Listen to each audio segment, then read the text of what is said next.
बच्चों biological classification में हमने टाइप ऑफ क्लासिफिकेशन सिस्टम पढ़ा था। 2 kingdom classification, 3 kingdom classification system, 4 kingdom classification system, 5 kingdom classification system, फिर 6 किंगडम क्लासिफिकेशन। यहाँ तक हमने लास्ट क्लास में देखा था।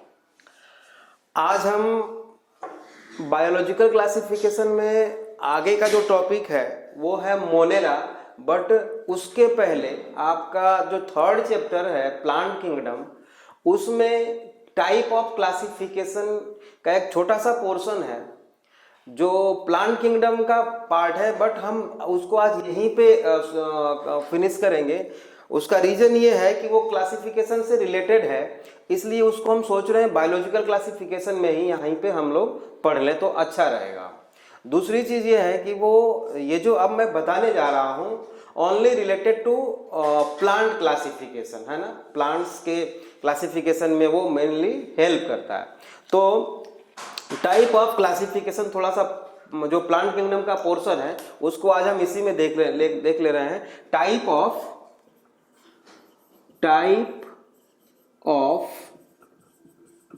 क्लासिफिकेशन।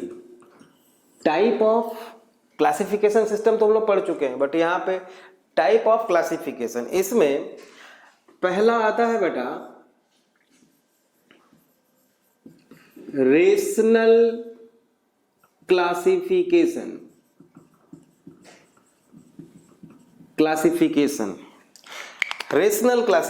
रेशनल क्लासिफिकेशन में कुछ लोगों ने बताया कि हम ऐसा करते हैं, स्टार्टिंग में हम ऐसा करते हैं कि जैसे इंग्लिश के लेटर्स होते हैं 26, इंग्लिश में 26 लेटर होते हैं, हमको पता है।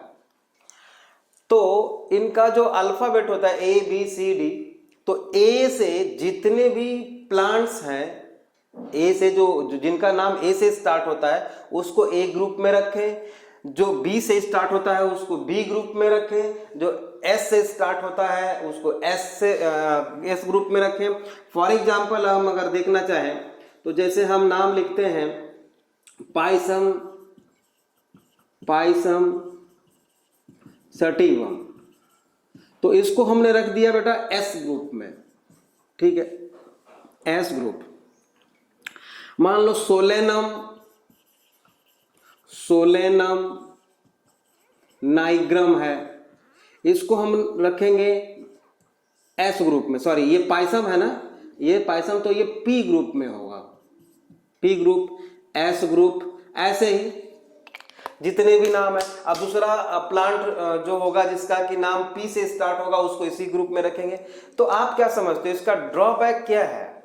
Unrelated plants kept in same group. Unrelated plants जो एक दूसरे से रिलेटेड है ही नहीं, उनको हम एक सेम ग्रुप में रख पाएंगे। तो ये क्लासिफिकेशन सिस्टम फॉलो आगे नहीं किया जा सकता, क्योंकि इसमें अनरिलेटेड ग्रुप को एक ही में हम प्लेस कर रहे हैं। Second one is practical. जो दूसरा क्लासिफिकेशन है बेटा वो है प्रैक्टिकल और इकोनॉमिकल क्लासिफिकेशन। प्रैक्टिकल और इकोनॉमिकल क्लासिफिकेशन मतलब किस प्लांट का क्या यूज है उसके बेसिस पे सारे प्लांट्स को क्लासिफाई करना। तो इसमें जैसे हम एक ग्रुप ले लें मेडिसिनल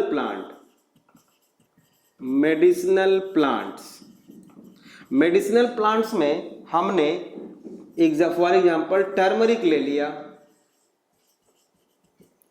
लिया बेटा।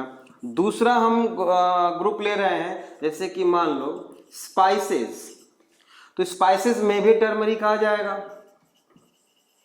टर्मरिक आ गया। एक अलग ग्रुप ले रहे हैं हम जैसे कि मान लो फाइबर्स में कोकोनट आ जाएगा, कोकोनट, और बहुत सारे प्लांट्स आएंगे। ये तो फॉर एग्जांपल हम एक एग्जांपल ले रहे हैं सबका। दूसरा है oil yielding plants, oil yielding plants, जैसे कि इसमें भी कोकोनट आ सकता है, कोकोनट, ठीक बात है।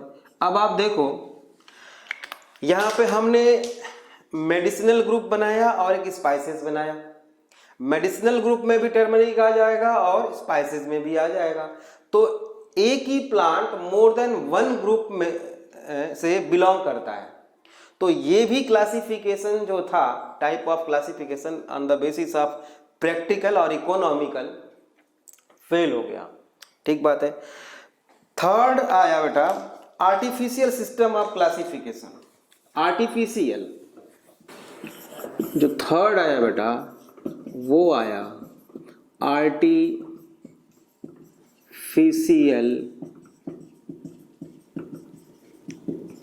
Classification. Artificial classification based on few morphological characters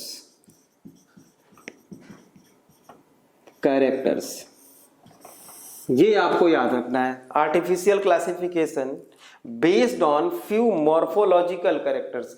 morphological characters जो बाहर से हमें दिखता है प्लांट का मॉर्फोलॉजी, एक्सटर्नल फीचर को हम मॉर्फोलॉजिकल कैरेक्टर बोलते हैं।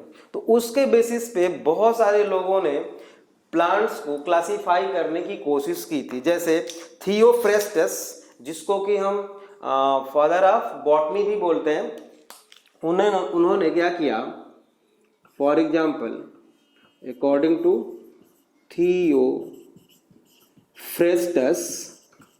इन्होंने क्या किया बेटा, on the basis of height of the plant, on the basis of height of the plant. तो ये मॉर्फोलॉजिकल कैरेक्टर हो गया। इसके बेसिस पे प्लांट्स को इन्होंने डिवाइड किया 3 कैटेगरी में।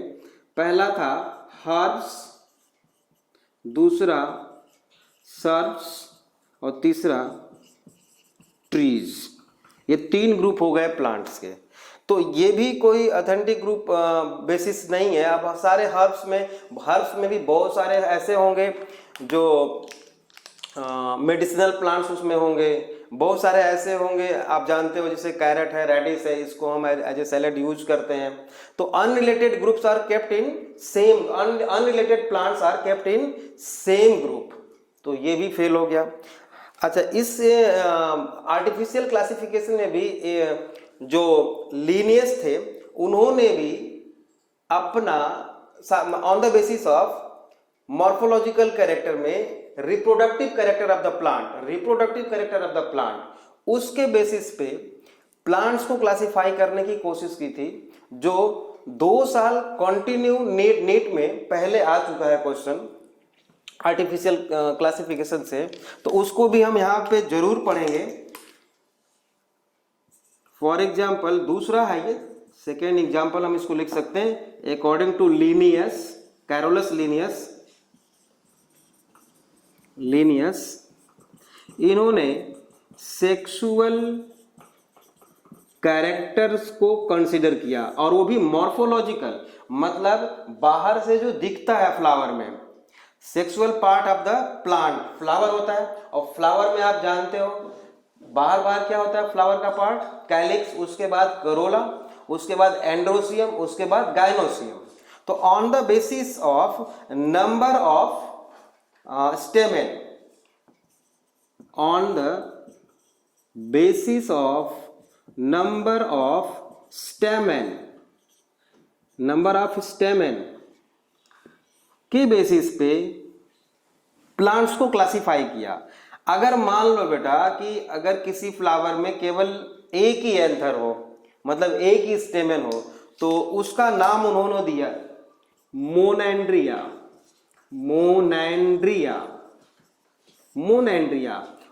मोनो मीन्स 1 और एंड्रस मीन्स होता है male, monandria. Second one is diandria, di means 2, डाइनेंड्रिया। थर्ड वन इज ट्राइनेंड्रिया, ऐसे वो करते चले गए। 23 तक तो उनको मिला, उसके बाद नहीं मिला। तो उन्होंने बोला कि 24 नंबर ऑफ स्टेमेन, मतलब ऐसा फ्लावर जिसमें कि 24 स्टेमेन हो, वो कोई फ्लावर मिला ही नहीं, मतलब नो फ्लावर, ऐसा कोई फ्लावर उनको मिला नहीं। तब क्या उन्होंने कहा, नो स्टेमेन नो फ्लावर। ठीक बात है। तो ये भी कोई जो है ये सक्सेस नहीं रहा, क्योंकि जानते हो इसमें भी अनरिलेटेड ग्रुप, अब जितने भी मान लो डायनेंड्रिया है सबको एक ही जगह रख दिया, सबके फीचर अलग अलग होते हैं, तो ये भी फेल हो गया। ठीक बात है ना, वेटेज के आधार पर किया था इन्होंने। अच्छा, इसके बाद है बेटा नेचुरल क्लासिफिकेशन, जो बहुत ही इंपॉर्टेंट है। Natural classification, natural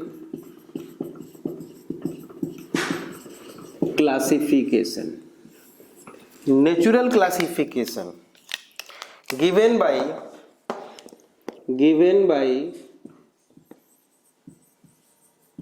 Bentham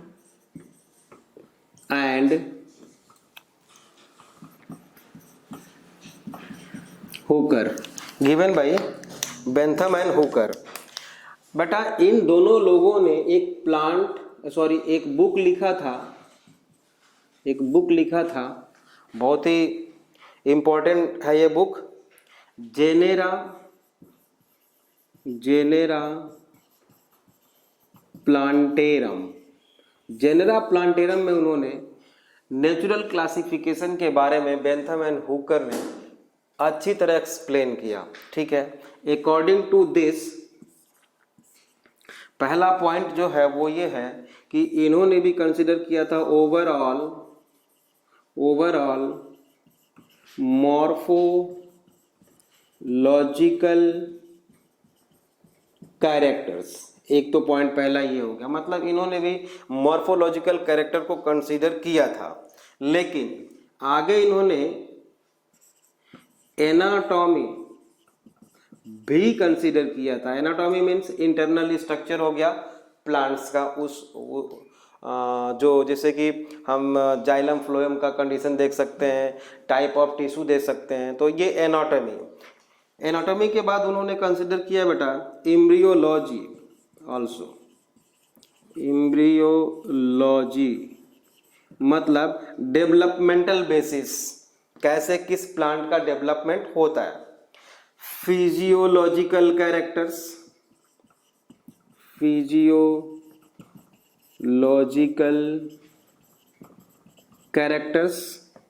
physiological characters ये भी कंसीडर किया था उन्होंने।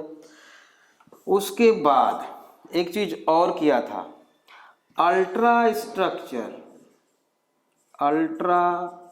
स्ट्रक्चर मतलब सेल का जो स्ट्रक्चर होता है बेटा, सेल का स्ट्रक्चर होता है ना।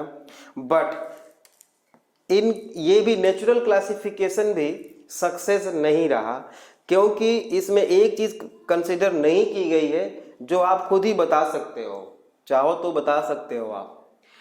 बेंथम एंड हुकर ने क्या किया बेटा कि फाइलोजेनेटिक क्लासिफिकेशन को इंक्लूड नहीं किया, मतलब इवोल्यूशनरी कैरेक्टर्स को, रिलेशनशिप को इन्होंने कंसीडर नहीं किया, इसीलिए दोनों लोग फेल रहे। वो कंसीडर करना चाहिए था, एक ही ड्रॉबैक था, चाहो तो ड्रॉबैक इसका लिख सकते हो। ठीक है, अब इसका एग्जाम्पल हम कैसे दें, देखो अभी हम प्लांट किंगडम में पढ़ेंगे बेटा कि सबसे पहले अकॉर्डिंग टू इवोल्यूशन सबसे पहले आता है एल्गी, उसके बाद आता है बेटा ब्रायोफाइटा, उसके बाद आता है टेरिडोफाइटा, नाम सुना होगा आपने 9th के क्लास में। टेरिडोफाइटा के बाद आता है बेटा जिम्नोस्पर्म, उसके बाद डाइकॉट, उसके बाद मोनोकॉट। ठीक बात है, टेरिडोफाइटा, जिम्नोस्पर्म, डाइकॉट, मोनोकॉट। तो ये तो इवोल्यूशन के अकॉर्डिंग है जो आज हम पढ़ते हैं, but according to Bentham and Hooker, मतलब नेचुरल क्लासिफिकेशन सिस्टम को माने अगर हम, तो बेटा इस टेरिडोफाइटा के पहले यहाँ पे डाइकॉट आ गया, उसके बाद जिम्नोस्पर्म, उसके बाद मोनोकॉट, ऐसा समझ रहे हो बात को। पहले algae, bryophyta, pteridophyta, then dicot, then gymnosperm, उसके बाद तब मोनोकॉट आता है। मतलब ये तो गलत है, ये गलत है। सही क्या है? सही ये है, पहले एल्गी आना चाहिए, bryophyta, pteridophyta, gymnosperm, dicot and monocot, evolution के अकॉर्डिंग।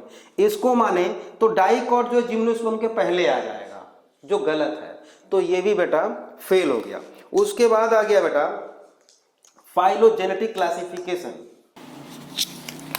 इसके बाद आया बेटा phylogenetic classification. Phylogenetic classification given by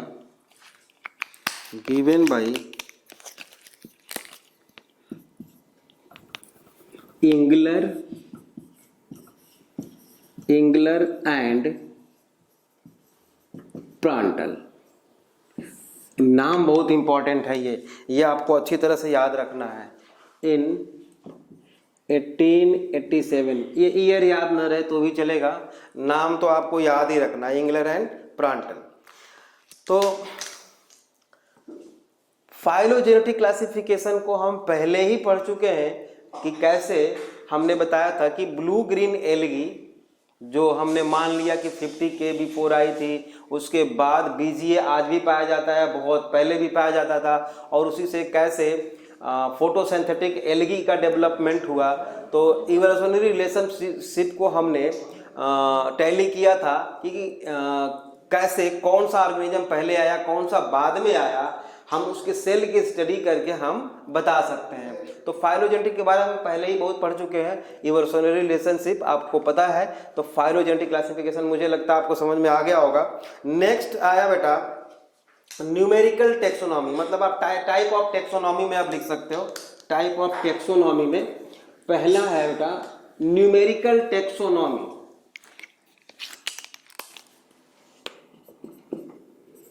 number 1 numerical taxonomy, या इसी को बेटा एक नाम और है इसका फेनेटिक टेक्सोनॉमी, फेनेटिक, या एक नाम और है एडेनसोनियन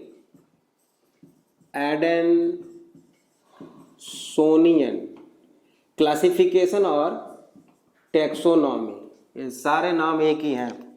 ये क्या होता है बेटा? ये भी numerical taxonomy on the basis of overall morphological characters. अब आप बोलोगे सर ये तो हम पहले भी अभी सुने थे, पहले भी पढ़ चुके हैं न्यूमेरिकल टेक्सोनॉमी। अगर आप मॉर्फोलॉजिकल कैरेक्टर को बता रहे हैं तो हमने आर्टिफिशियल क्लासिफिकेशन में भी तो यही लिखा था, ओवरऑल मॉर्फोलॉजिकल कैरेक्टर्स। फिर दोनों में डिफरेंस क्या हुआ? डिफरेंस ये है बेटा कि ये जो है डेटाबेस पे है, मतलब इसको हम बोलते हैं बेटा DBMS, डेटाबेस मैनेजमेंटिंग सिस्टम के बेसिस पे है न्यूमेरिकल टेक्सोनॉमी। अब इसका मतलब क्या हुआ?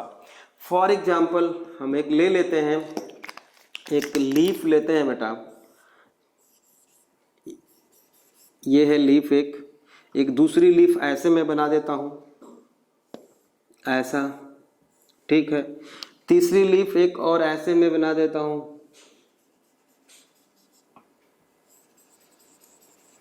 अब आप देखो ये तीन तरह की लीव्स हैं। किसी में ऐसा लीफ आपने खुद देखा होगा, किसी में ये देखा होगा कि इसकी मार्जिन स्मूथ है, इसमें मार्जिन क्या है? सेरेट है। इसमें मार्जिन सेरेट है, मतलब कि कहीं कहीं पे डिप्रेशन है, कहीं कहीं पे आउटग्रोथ है, आप देख रहे हो, साफ दिख रहा है। इसमें क्या दिख रहा है बेटा, ऐसे teeth like structure, margin, teeth like margin, मतलब ये डेंटाइन मार्जिन है, dentate margin, smooth margin and serrate margin, तीन तरह का लीफ का स्ट्रक्चर हमने देखा।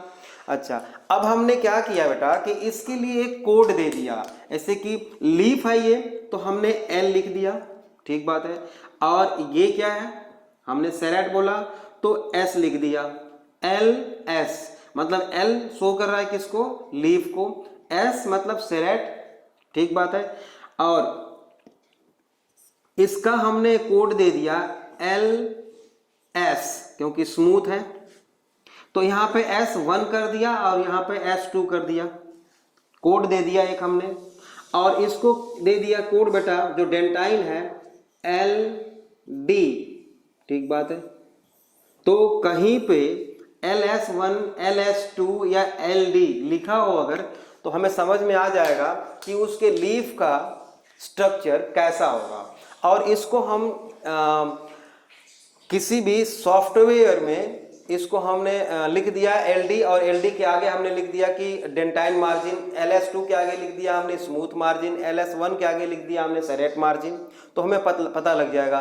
तो एक कंप्यूटर में बेटा, कंप्यूटर में इसी कोड के बेसिस पे ढेर सारे इंफॉर्मेशन को कलेक्ट करना ही क्या है, डेटाबेस मैनेजमेंटिंग सिस्टम। तो ये तो बहुत बड़ा काम हो जाएगा। ऐसे तो हम 10 प्लांट का अगर करना चाहें तो बहुत सारे मॉर्फोलॉजिकल कैरेक्टर्स हैं और इतने सारे कोड हो जाएंगे कि उसको याद कर पाना बहुत ही मुश्किल होगा, इसलिए बेटा ये भी फेल हो गया, सीधी सी बात है। बट ये पूछता है, आपको याद रखना है कि न्यूमेरिकल टेक्सोनॉमी या फेनेटिक टेक्सोनॉमी या एडेनसोनियन टेक्सोनॉमी क्या होती है, डेटाबेस मैनेजमेंट सिस्टम के बेसिस पे ये होता है। नेक्स्ट वन इज साइटोटेक्सोनॉमी, दूसरा है बेटा साइटोटेक्सोनॉमी।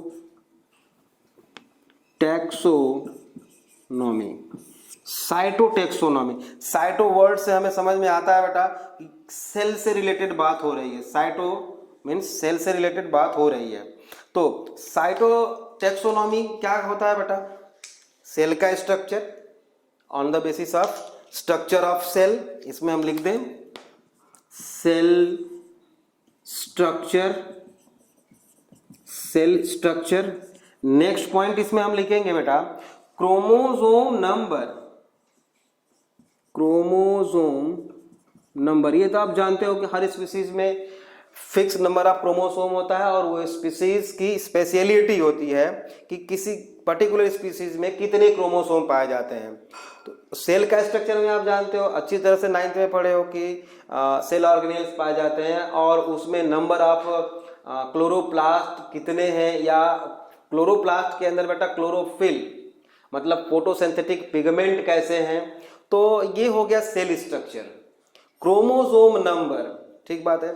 और थर्ड पॉइंट हम लिखेंगे मियोटिक बिहेवियर, मियोटिक बिहेवियर